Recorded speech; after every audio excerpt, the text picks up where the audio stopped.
Alphaville is a 1965 neo-noir sci-fi avant-garde hard-boiled deadpan calmly savage Godardian dystopia film. If you've never seen this movie before, you're not ready for it. I wasn't ready for it, so I want to try to get you ready for it. Right off the bat, it starts by flashing all these traffic lights and arrows with no context. Excitement, but also controlled excitement. Stop, go, turn this way. We get some narration delivered by what I was pretty sure must have been a dying octopus. À moins que les mots ne changent. I looked it up later, and the narrator was actually played by a guy whose throat was shot out in, I guess, World War II. This guy is the voice of the city itself, a city that is controlled by computers and logic. Sometimes the characters react to his voice and sometimes not. Sometimes the hero guy has to talk to him in this nightmarish room with cardiac arrest-inducing cardioid microphones dithering around his head like metallic mosquitoes. The movie is about this futuristic place called Alphaville, where logic is the law, and if you behave too emotionally, you are marched to the edge of a diving board and machine gunned in the back, after which a line of synchronized swimmers dive in after you and gracefully stab you to death.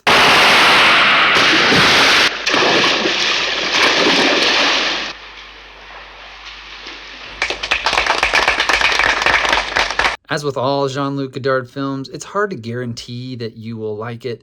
Godard uses a camera the way that John Coltrane uses his saxophone in his free jazz classic Ascension. His stuff can feel like an energizing breath of fresh air, and it can also feel like being cornered at a party by a philosophy major on Adderall.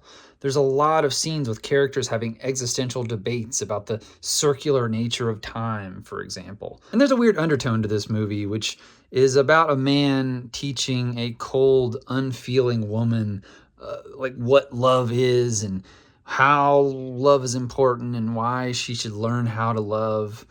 A lesson that it kind of has weird vibes because, like, he cast his ex-wife as the unfeeling woman.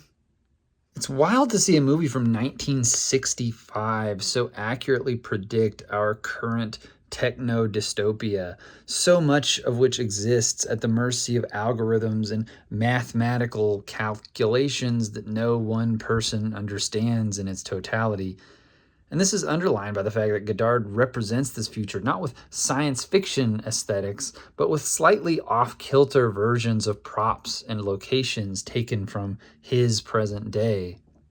If you look at a screenshot from it, you wouldn't know it was science fiction. It is a movie that despises logic bros way before that was ever a cool thing to do. There's a point where, after it's become clear how soulless everyone in Alphaville has become, the main guy just starts shooting anyone and everyone who is even slightly in his way. And the movie's like, yeah, that's good. Good for him. A person without emotion is no longer human, and therefore their life has no value, according to Alphaville, which was a good movie.